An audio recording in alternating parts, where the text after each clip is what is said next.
रियाज में स्ट्रेटेजिक मुआहदा व दिफाई मुआहदा पाकिस्तान और सऊदी अरब के दरमियान तारीख में पहली दफ़ा यानी अब हरमैन शरीमैन बशमूल सऊदी अरब की जो निगहबानी है वो भी अब पाकिस्तान के ज़िम्मे सआदत मिली है। इस वक्त जो इसराइल की बदमाशियाँ हैं, सियाकारियाँ हैं, वो तो आपके सामने। बिल्कुल। सऊदी अरब पर अगर हमला हुआ तो वो पाकिस्तान पर हमला तसव्वुर किया जाएगा। ये तो मुआहदा आज हुआ। हमारा ईमान का तकाजा है कि अगर सऊदी अरब पर हमला हुआ तो वो वाकई पाकिस्तान पर हमला होगा। ये हमारे ईमान का ही वो अब कर दें, उसको 1000 रुपये की डब्बी गोल्ड लीफ की कर दें और 500 की आम सिगरेट कर दें। जिसको दिमाग में कीड़ा है वो पीता रहेगा, कर्जा उतरता ये कर्ज ये उतार देंगे। इतने नशे हैं माशाल्लाह, इतने लोग हैं सिगरेट पीने वाले, ये हमारे मुल्क को कर्ज उतार देंगे। सैलाब मुतासरीन को जो फंड है ना, इन्हीं के लिए पैसों से काफी। सब आगे हैं जनाब। हमारे मुल्तान का एक बहुत बड़ा इदारा है MDA मुल्तान डेवलपमेंट अथॉरिटी, जिसको मुल्तान का तरक्याती इदारा कहा जाता है उर्दू ज़बान में। सर इतना स्ट्रक्चर बनने में चंद दिन तो नहीं लगते, कई माह लगते हैं। आखिर ऐसा स्ट्रक्चर खड़ा क्यों हो जाता है, कई महीने खड़ा क्यों रहता है, तो फिर अचानक ही हम सुनते हैं और देखते हैं कि मसमार भी कर दिया गया।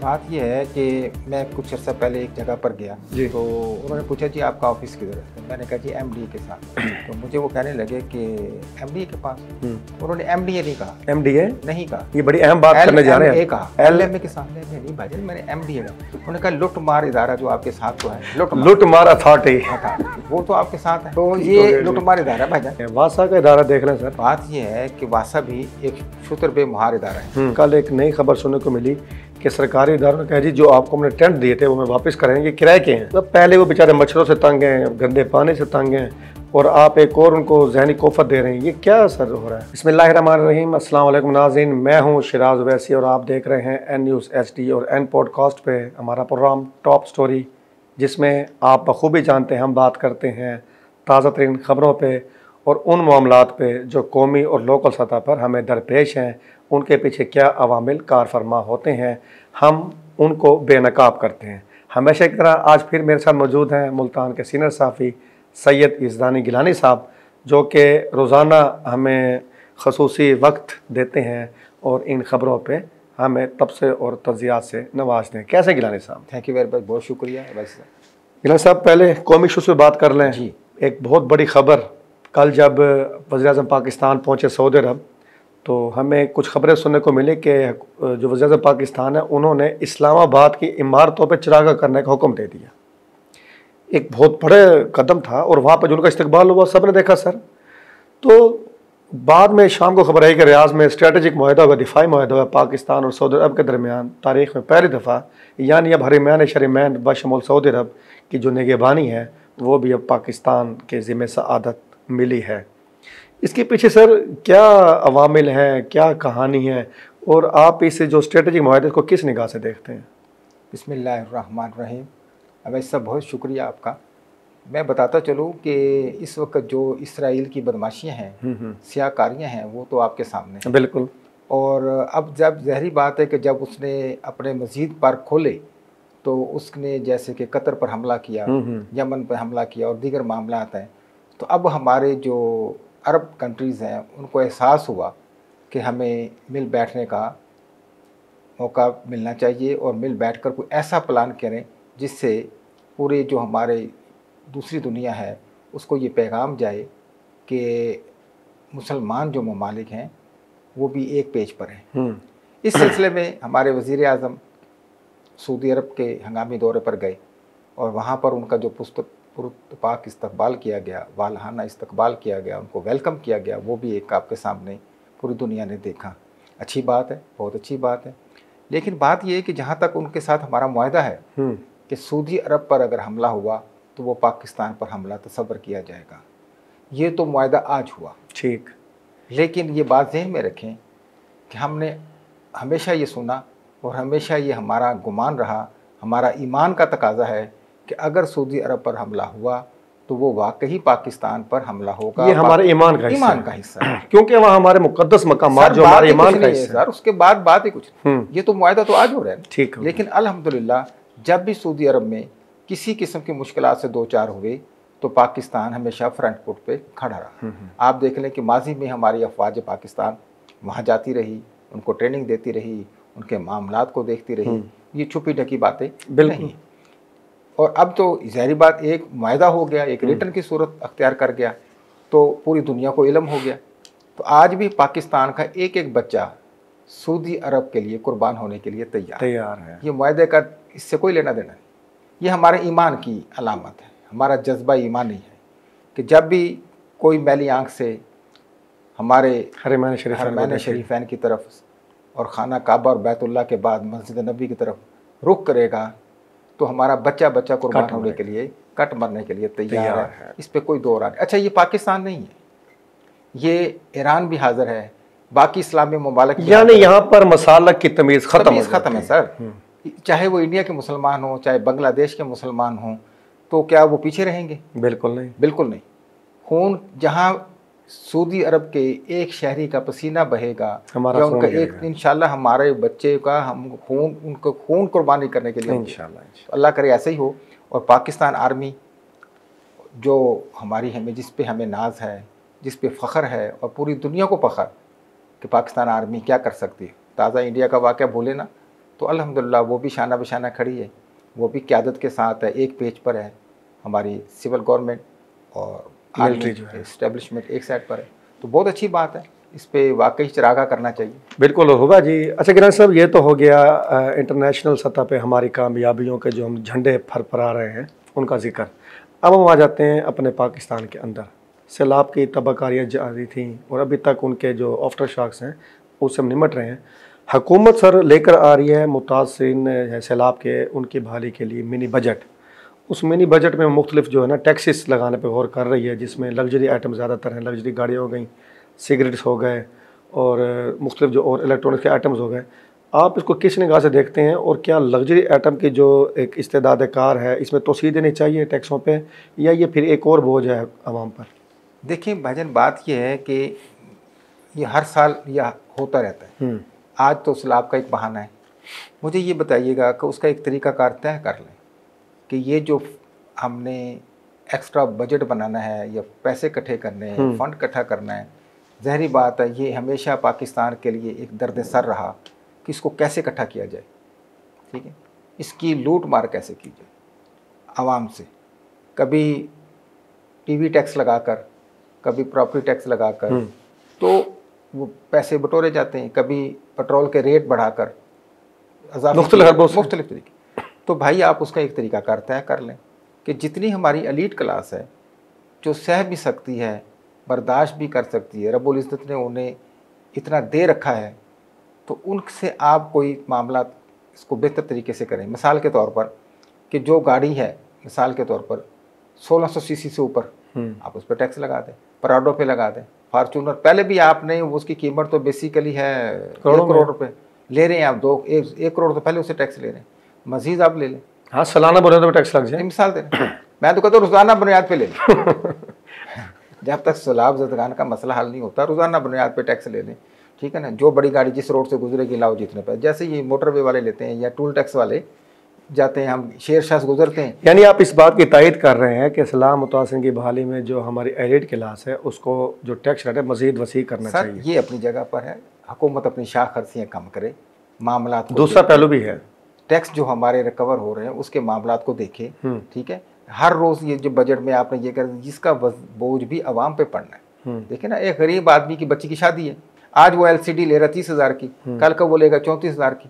तो अच्छा, होना एक चीज़ पे लगना है, ताजर बरादरी ने पूरी चीज़ों पे कर देना, पूरी चीज़ों पे। कूलर भी महंगा हो जाएगा गरीब का, यानी उन्होंने बड़े आइटम के पर्दे में छोटे आइटम्स को भी बढ़ा, उन्होंने कहा जी टैक्स लग गया। ठीक है, मोबाइल पे भी लग जाएगा, कूलर पे भी लग जाएगा, और तो और हीटर पे भी लग जाएगा। ठीक है ना, तो इसलिए ये एक हमारे पास तरीक़ाकार है।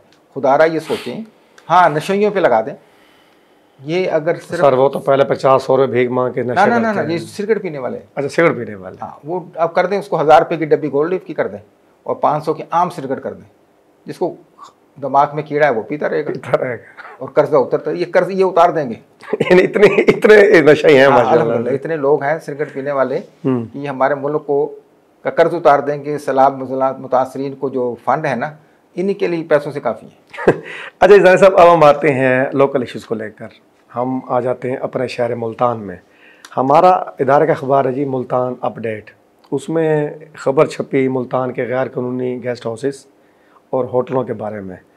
तो उन्होंने इसको लाइट लिया, लेकिन जब हमने उसको फॉलोअप दिया अपने प्रोग्राम में तो सर एक थरथली सी मच गई है। और कल तो ये हुआ कि कई गेस्ट हाउसेज वालों ने, जो नए लोग हैं, उनको कमरे नहीं दिए। उनके सामने पता क्या था कि यार इनका ताल्लुक एन न्यूज़ से ना हो या मुल्तान अपडेट से ना हो। यानी एक थरथली से मच गई है सर। ये क्या आपने ऐसा समझे कोई फूंक मारी है कि वो जो ढिठाई से कारोबार कर रहे थे, गोरख धंधा कर रहे थे, अचानक से बिल्कुल बैकफुट पे आता देख रहे हैं उनको। यहाँ तक मैं आपको बताता चलूँ कि जो मेरे अभी नोटिस में मेरे रिपोर्टर बता रहे थे कि गुलगश्त में कुछ मसाज सेंटर थे, कुछ होटल वालों ने तो बाकायदा लिख के लगा दिया, कुछ वहाँ से छोड़ गए, कुछ छोड़ गए। अच्छा, छोड़ भी गए, क्लोज, ताला लगा हुआ है, ठीक है। रात हमारी कोशिश थी कि वहाँ पर कुछ कार्रवाई करवाई जाए मुतलका पुलिस को लेकर, तो बाकायदा मुतलका SHO आ गए, उन्होंने कहा देखो जी ताला लगा हुआ है, ठीक हो गया जी। इस तरीके से वो कहीं और गायब हो गए, ठीक है, कोई बात नहीं। यानी मंजर आम से कुछ लोगों ने बाकायदा लिख के लगा दिया कि मुकामी लोगों को होटल का कमरा नहीं दिया जाएगा। कंप्यूटर से कागज़ निकलवाया और बाहर लिख के लगा दिया, रिसेप्शन पे लिख के लगा दिया कि मुकामी लोगों को कमरा लेने नहीं दिया जाएगा, मजबूर ना करें, ताकि वो आए, वो देखो जी हमने तो लिख के लगाया हुआ कि हम तो मकामी आदमी को देते ही नहीं। अब सवाल ये है कि जो शालीमार कॉलोनी के अंदर वाकई एक गेस्ट हाउस है, या सब्ज़ाज़ार में है, या सैदावाला बाईपास है, मुझे बताएं वहाँ से कौन से गला मंडी के आड़ती आके लेंगे उन गेस्ट हाउसेज में? वो तो गली मतलब, वहाँ तक रसाई कैसे आएगी? अच्छा, वहाँ कौन आएगा?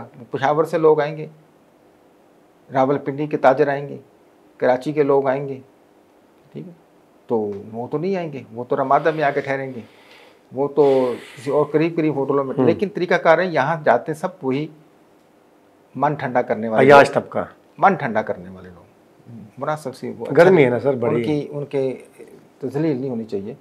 तो जो अपने मन को ठंडा करते हैं, तस्कीन पहुँचाने वाले लोग, ठीक है ना, और वो जाते हैं। अब उनको पता चल गया कि किसी वक्त भी कोई कार्रवाई हो सकती है। अरे जब मीडिया थोड़ी सी किसी चीज़ की निशानदेही करता है तो वक्ती तौर पर कुछ इंतज़ामिया, कुछ मामला हरकत में तो आते हैं। तो ये मेहरबानी है कि हमारी ख़बर पर कुछ थरथली मची, कुछ लोगों को एहसास हुआ और कुछ राय रास्त पर आ गई। यानी अगर वो 2-4 दिन भी ना जाएं तो अल्लाह ताला इसका भी हमें जज़ा दे। चलो जी, हमारा एक तरह से गिलान से जिहाद ही हुआ फिर, और हम नाज़रीन हम ये जिहाद जारी रखेंगे। और ये जो गोरख धंधा है, हम इसका जो एक चेहरा से जो इन्होंने नकाब लगा रखा है उसको नोचने में किरदार अपना अदा करते रहेंगे। गिला साहब आगे हैं जनाब, हमारे मुल्तान का एक बहुत बड़ा इदारा है MDA, मुल्तान डेवलपमेंट अथॉरिटी, जिसको मुल्तान का तरक्याती इदारा कहा जाता है उर्दू ज़बान में। तो सर इन्होंने ऑपरेशन किया है कल मुल्तान के मुख्तलिफ इलाकों में, बोसन रोड पे, मुल्तान पब्लिक स्कूल रोड पे, और इस तरह मतीतर रोड पे। आप देखते हैं ना कि खुम्बे की तरह होगी में गैर कानूनी हाउसिंग स्कीम है। इन्होंने जनाब उनका जो स्ट्रक्चर है उसको मस्मार किया है, गेट मस्मार किए, दफातर मस्मार किए। सर इतना स्ट्रक्चर बनने में चंद दिन तो नहीं लगते, कई माह लगते हैं। आखिर ऐसा स्ट्रक्चर खड़ा क्यों हो जाता है, कई महीने खड़ा क्यों रहता है, और फिर अचानक ही हम सुनते हैं और देखते हैं कि मस्मार भी कर दिया गया। तो अचानक से ये फैसला कैसे होता है? ये सर क्या इसके पीछे हिलजुल करती कहानी है? सर बात ये है कि मैं कुछ अर्सा पहले एक जगह पर गया जी, तो उन्होंने पूछा जी आपका ऑफिस किधर है? तो मैंने कहा जी MDA के साथ। तो मुझे वो कहने लगे कि MDA के पास। तो उन्होंने MDA नहीं कहा, MDA नहीं कहा, ये बड़ी अहम बात करने जा रहे हैं। LMA कहा, LMA के साथ। मैं कहा LMA नहीं भाईजान, मैंने MDA का। उन्होंने कहा लुट मार इदारा जो आपके साथ तो है, लुट मार अथॉरिटी, वो तो आपके साथ है, तो आप उसके साथ बैठे। इसका मतलब सर हमें एड्रेस चेंज करा दें, अब MDA की बजाय LMA रोड करा दें। तो ये लुटमार इदारा है भाईजान, इसमें हर बंदा आता है अपने हिस्से की। गिलानी साहब दफ्तर रहने दें, एक ही जनाब रास्ता है, फिर कोई नया दफ्तर, फिर नए रास्ते, भूल बंदा जाता है। ये यहाँ पर अल्हम्दुलिल्लाह हर शख्स अपनी दिहाड़ी लगा रहे हैं। मुल्तान में आप देख लें, MDA ने जो काम किया, फातिमा जना हाउसिंग स्कीम बनाई, 1 फिर 2, मुझे बताएं वहाँ क्या हाल है? सर ऐसे समझें अभी तक सुनसान दूध की नहरें बनी नहीं। जिन लोगों के वहाँ मकान है, जिन लोगों के वहाँ इन्वेस्टर है, जिन लोगों ने बेचारों ने अपने फैमिली के लिए प्लाट लिए, वो वहाँ जंगल में आप जाके रह सकते हैं। बल्कि सर जो अभी हम गैर कानूनी गेस्ट हाउसेज और होटल में बात कर रहे हैं, माशाल्लाह वहाँ भी उन कॉलोनी में जारी बात है एक आइडियल लोकेशन है ना, दूर दूर तक कोई नहीं है, तो उनको मिली भी है। तो इसलिए MDA जो है, और फाटा को देख लें, फाटा भी एक इदारा है जो गुलगश्त के अंदर जिनके पूरे नोच रहा है, मुमताज़ाबाद को नोच रहा है, शाहरुख आलम में नोच रहा है, इसके बारे में भी आपको बताएंगे। MDA उसके बारे में ज़ीरो है। अच्छा, कौन सा इदारा सर? फाटा। फाटा, हाँ जी, फाटा भी एक है, तो वो आपको नहीं अभी पता फाटा, वो आपको बताऊंगा प्रोग्राम के बाद। या नाजरीन एक दिलचस्प प्रोग्राम का आप इंतज़ार रखिए। और अच्छी बात है कि MDA ने अगर ये देर से सोचा, चलो सोचा तो सही, कि जो गैर रजिस्टर्ड सोसाइटीज़ हैं आवाम को दोनों हाथों से लूट रही हैं, ना वहाँ तरक्याती काम है, ना वहाँ के नक्शाजात मजदूर। सर अचानक से क्यों गिराने का ख्याल आया? हाँ, वो ये मसला ये है कि इसके ऊपर काफ़ी सारा मीडिया, मुख्तलिफ अखबारात वो चीख रहा है। और फिर दूसरी बात ये कि लाहौर के अंदर जो कॉलोनियों के साथ हुआ, अब ये सैलाब के दिनों में उसके ऊपर भी हुकूमत ने एक्शन लिया। कुछ वहाँ पर जो कॉलोनियों के मालकान को अरेस्ट किया, गिरफ्तार किया, और कुछ वो कॉलोनियों के मालकान जो हैं बाकायदा आवाम पे जाकर कह रहे हैं हम आपको मुरम्मत करके देंगे और वगैरह वगैरह। आप समझ गए, कुछ पर्दा नशीनों के नाम आएंगे। तो वो इसके बाद अब ज़ाहिर मुल्तान तो किसी खाते में नहीं। अब ये जो लोगों ने अपनी कॉलोनियाँ बनाई हुई हैं, ठीक है ना जी, बंदर बांट की हुई है, ना उनके नक्शा जात है, ना हमें बिजली का है, सीवरेज का इंतज़ाम है, ना दीगर मामला हैं, बल्कि वो तो स्टे पे चल रही हैं। कुछ ने तो थोड़े से पैसे दे के मालकान को हरासा किया हुआ है, फिर उनके खिलाफ स्टे ले लिए और मामला चल रहे हैं। तो सर ये तो बहुत अच्छी बात है। अगर ये MDA इस पर एक्शन लेती है तो बहुत से मजलूम बच जाएंगे। लेकिन सर जो LM लूट मार वो तो ख़त्म हो जाएगी सर। वो सर इदारे की बका के लिए ये भी ज़रूरी है ना सर, वो ख़त्म नहीं होगी। अच्छा, अफसरान को रास्ता ढूंढ लेंगे। वो देखिए लूट मार क्या करेंगे, आप लूट मार के खिलाफ किसी इदारे में जाएंगे, एंटी करप्शन चले जाएंगे, दरख्वास्त दे देंगे, वहाँ मुझे वो बुला लेंगे, ठीक है ना। वो कहते हैं आपने वहाँ लूटा है, हाँ जी, कितना लूटा है, जितना। उन्होंने कहा मैनू दे मेरा हिस्सा मैनू मिलजुल के, हाँ जी। वो मुझे 6-6 महीने की पेशियाँ देंगे। मौजूदा जो इस वक्त एंटी करप्शन के डायरेक्टर बैठे हुए हैं वो DSP है, वो इस ओहदे के अहल ही नहीं है, बिशारत नबी साहब। अच्छा, ये तो सर एक नई बात आ गई जी। इसके ऊपर प्रोग्राम करेंगे, ठीक, 1-2 दिन में। वो इस प्रोग्राम को बताता चलो कि इसके अहल ही नहीं है। सर वही बात होगी ना, हर शाख पे उल्लू बैठा है, अंजाम गुलिस्तान क्या होगा। जो बहावलपुर में DSP बैठे हैं, क्योंकि ये सब के सब जो है ना DG एंटी करप्शन के चहेते हैं, उनको नवाजा गया है, ठीक है सर। तो मुझे बताएं कि ये क्या करेंगे जिनकी कमरों में अंदर जो ना वो चुक पड़ी हो, और जो चलने से कासर हो, जो उठ के और बैठने नहीं सकते, जिनके पेट भारी हैं, तो वो जाकर सुनेंगे क्या और रिलीफ क्या देंगे, क्योंकि वो तो खुद मेडिसिन खा के आए बैठे होते हैं, उन्हें पता नहीं होता कि ये जो मुझे साहिल कह रहा है और क्या कह रहा है, ठीक है। तो इसलिए अपने होशो आवाज़ करप्शन आप करें। अगर किसी ने हाथ डालना है, एंटी करप्शन जाएंगे, इंशाल्लाह वो जो मुदई को हम इतने धक्के देंगे, मुदई बंदे का पुत्र बन जाएगा, वो आएगा ही नहीं दोबारा। अच्छा सर, बंदों के पुत्र अल्लाह करे हर कोई बने। तो बंदों के पुत्र बनाने के लिए पंजाब असम्बली में करारदाद सर जमा हुई है कल, कि जो हमारे बच्चे हैं स्कूल में जाते हैं, मोबाइल से लेकर आते हैं, तो इनको बंदे का पुत्र बनाया जाए। और वह करारदाद जमा करे हुकूमत रुकन है रहीला खादिम हुसैन के जो तालीमी इदारे हैं, स्कूल्स हैं, कॉलेजेस हैं, इनके अंदर मोबाइल लाने पर पाबंदी लगाई जाए हुकूमती सतह पर। तो सर इस करारदाद को कैसे देखते हैं? अच्छी बात है, ये करारदाद की तो ज़रूरत ही नहीं सर। ऐसे SOPs तालीमी इदारों में पहले ही बन जाने चाहिए कि तालीमी इदारों में बच्चा मोबाइल लेकर क्यों जाए। तालीम का मोबाइल से क्या काम है फिल वक्त? मेकअप करके स्कूल कॉलेज में क्यों जाए? आप माजी के देख लें। हाँ जी, कोई फैशन शो थोड़ी हो रहा है। फैशन शो थोड़ा। आज बच्चियाँ जो है मेहंदी लगाकर कॉलेजों में, यूनिवर्सिटीज़ में जाती हैं, बच्चे ऐनकें लगाकर हीरो बन के, हीरो कट बनाकर, ठीक है ना भाई, किस लिए? अभी तो आप तो अमली मैदान में तो आए नहीं, ये तालीमी मैदान में आपकी सरगर्मियां हैं। जब अमली मैदान में आएंगे तो फिर इन गेस्ट हाउसों का सहारा लेंगे आप। यानी कहीं ना कहीं हर बात के पीछे गेस्ट हाउस निकल आता है। यानी इनको बंदे का पुत्र बनाने के लिए ये चीज़ जरूरी है। बंदे के पुत्र बन जाएंगे, लेकिन क्योंकि ये बंदे के पुत्र बनेंगे नहीं, ठीक है, ये बंदे के पुत्र बनेंगे नहीं। ज़ाहिर बात है, एक आदमी जो है वो हराम की कमाई से बच्चों के साथ उनको मोबाइल लेके देगा, उनके मामलात को देखेगा, तो वो कहीं ना कहीं तो लगेंगे। लेकिन जो अच्छे भी लोग हैं, जो अपने बच्चों को आज भी मोबाइल से दूर रखे हुए हैं, उनके बच्चों के पास मोबाइल नहीं, बहुत अच्छी बात है।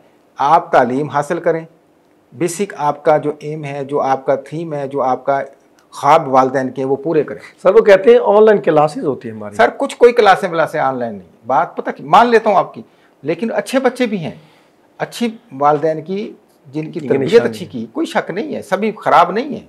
लेकिन मेरा मकसद कहने का ये है कि तालीमी इदारों में एंड्रॉयड फ़ोन ले जाना, आईफोन लेके जाना, शोहे मारना, जो दीगर लोग बच्चे हैं मिडिल क्लास के, जिनके पास बटनों वाला मोबाइल भी नहीं है, तो फिर वो बेहरा रवि का शिकार होते हैं।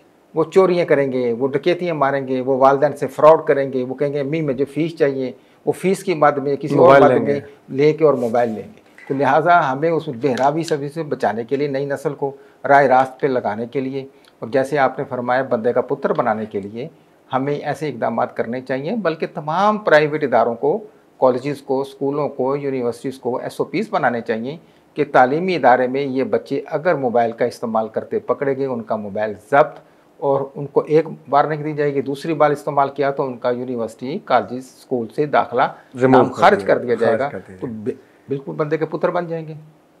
सर चलो ये तो बंदे के पुत्र बन जाएंगे, लेकिन हमारे इदारों के कुछ अफसर हैं वो बंदे के पुत्र बनने को तैयार नहीं हैं। हम इसे अपने चैनल से, अपने अखबार के ज़रिए जो है ना, एक तरह की ना हमने अहो बकाई की है, लेकिन वो बंदे के पुत्र बनने को तैयार नहीं है। वासा का इदारा देख लें सर, उनकी जो अफसरान हैं, अहलकार हैं, उनकी तो नाअहली की इंतहा देख लें कि अब बारिशों का मौसम बस वो ख़त्म हो गया, लेकिन आज भी आपको मुल्तान की हर दूसरी गली में पानी खड़ा हुआ मिलेगा, सीवरेज सिस्टम बंद मिलेगा, बिल नहीं भरेंगे वासा का तो वो फ़ौरन आ जाते हैं। ये क्या सर हो रहा है, क्यों नहीं बंदे के पुत्र बनते? आज तो बंदे के पुत्र की रटे लगा ली हमने। बात यह है कि वासा भी एक शुतर बेमुहार इदारा है, ठीक है।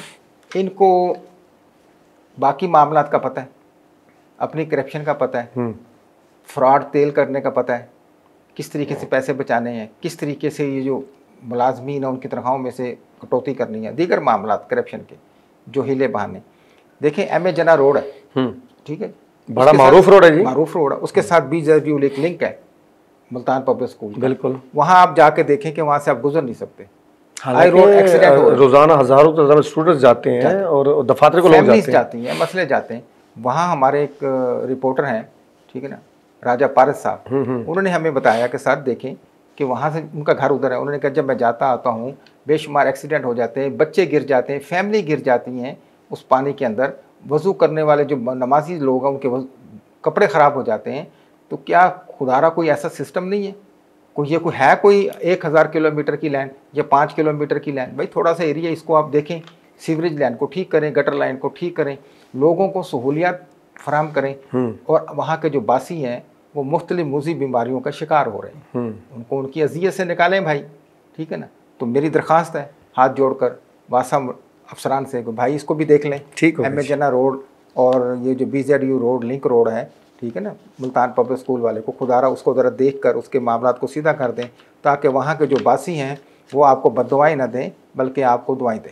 सर मूजी बीमारियों का शिकार वो लोग तो चलो हैं, लेकिन सैलाब ज़दगां तो बड़े अरसे से हो रहे हैं, और उन्हीं मूजी बीमारियों के ज़रिए से बड़े तंग हैं, बच्चे उनके डिस्टर्ब हैं, अभी तक अपने घरों को नहीं जा सकते। लेकिन कल एक नई खबर सुनने को मिली कि सरकारी इदारों ने कहा जी जो आपको हमने टेंट दिए थे वो मैं वापस करेंगे, किराए के हैं। पहले वो बेचारे मच्छरों से तंग हैं, गंदे पानी से तंग हैं, और आप एक और उनको ज़हनी कोफत दे रहे हैं। ये क्या असर हो रहा है? वो हुआ ये है कि ये जो हमारे सैलाब मुतासरीन हैं इनको गवर्नमेंट ने टेंट लगा कर दिया। अब वो इंतज़ामिया वहाँ जा रही है कि जी ये हमें वापस करें। अब वो वहाँ रिहाइश पजीर हैं, वो कहने लगे जी हम कहाँ जाएँ। वो कहते जी बस हमने किराए पे लिए थे, ये हमने वापस देने हैं। लेकिन हुकूमत के दावे तो कुछ हो रहे हैं कि हमने बात ये है कि जो वो टेंट लेके जा रहे हैं, सुबह भी मुझे कई कालें मसूल हुई कि खुदारा जनाब हमारे ये देखें, दाद रसी करें कि जनाब भाई हमने टेंट क्या करने हैं, हमारे किस काम के हैं, अल्लाह खैर करे पानी ज़रा उतर जाए, पानी सूख जाए, हम अपने घरों में लौट जाएंगे कि हमने टेंट रखने। लेकिन वो कहते नहीं जी नहीं, हमें ये टेंट चाहिए, इसके किराया है।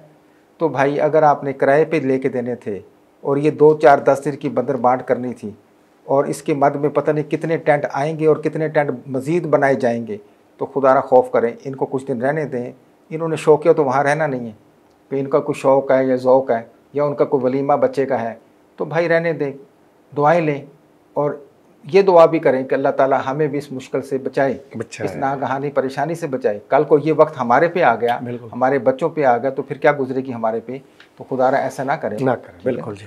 अच्छा सर, शौक की बात की तो रेलवे पे जो कुली काम करते हैं उनको कोई शौक होता है गिलासा में काम करने का? मैं थोड़ा सा, अगर आप इस पर, कोई शौक होता है काम करने का? कुली जो होते हैं शौक होता है जी।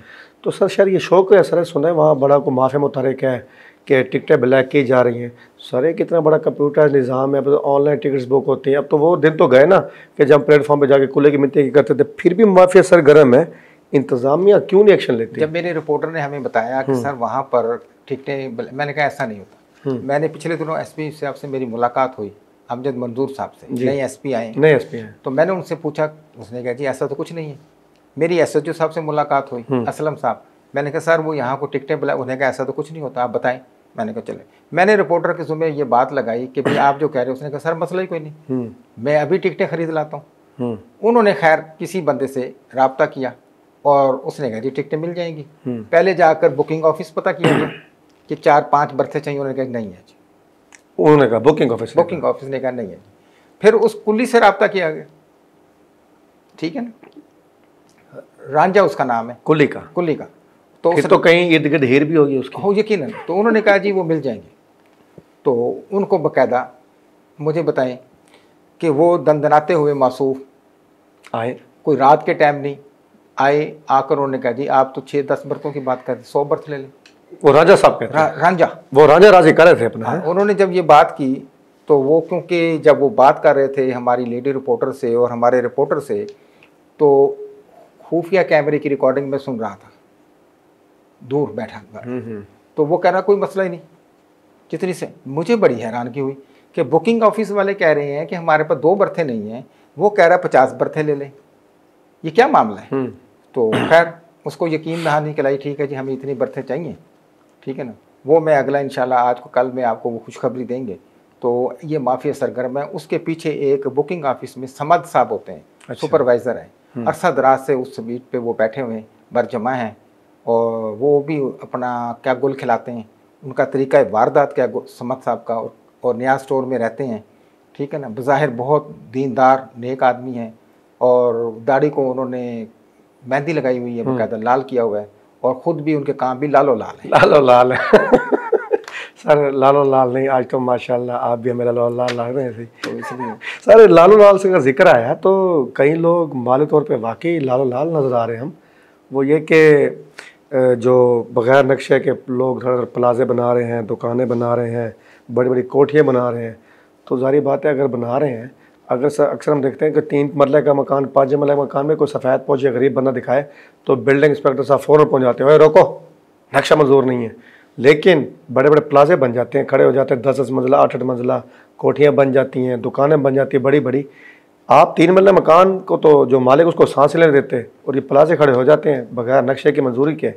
सर ये क्या यानी कि ड्रामे हो रहे हैं, क्या रंगबाजी हो रही है? इसके पीछे भी कारपोरेशन का अमला और जो एमडीए में आता है एमडीए का अमला इन्वॉल्व। सर एमडीए ना कहें आप, नया नाम बहुत अच्छा है, अथॉरिटी, ये दोनों सर उसमें काम कर रहे हैं। कारपोरेशन के अमला सैफल प्लाजा एक बन रहा है पुराना शुजाबा रोड पे, ठीक, उसका नक्शा मंजूर नहीं है।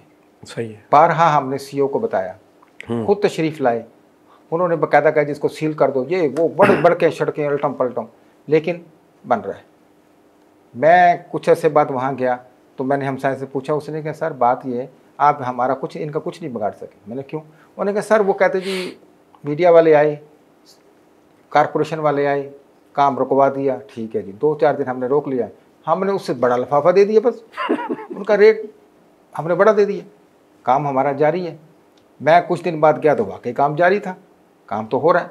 मुझे सीओ साहब कह रहे हैं, इकबाल साहब, कि सर काम रोक दिया, एफआईआर दे रहे हैं, पर्चा दे रहे हैं, ये कर रहे हैं, वो कर रहे हैं, टेंशन नहीं लेनी, परेशान नहीं होना।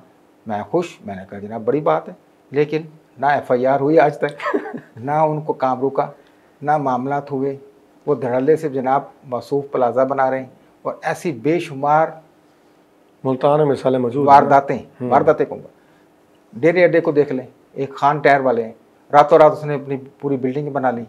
हमने उसकी कई निशानदेहियाँ की, कुछ भी नहीं हुआ। बिल्डिंग इंस्पेक्टर आता रहा, पैसे लेता रहा, बन गई। ओ भाई यहाँ सब कुछ है। वो अच्छा ये तो वो जाके है ना जहाँ एमडीए, आप कैंट में चले जाए, वहाँ कंटोनमेंट बोर्ड का जो अमला है, वो भी इस अल्हम्दुलिल्लाह कार्रवाइयों में मुलव्वस है। वो भी कहता है हमें कुछ दो, बना लो, और अगर आप उनको कुछ नहीं देंगे तो वो आपको एक ईंट भी नहीं लगाने देंगे। जो ईंट बारिश की वजह से प्रणाली की गिर गई वो भी लगाने देंगे। हाँ सर, वो कहता है ये नहीं लगेगी, पहले जाके इजाज़त दें। प्रणाली की ईंट गिर गई बवजह बारिश, ठीक हो गया, वो ईंट नहीं लगेगी।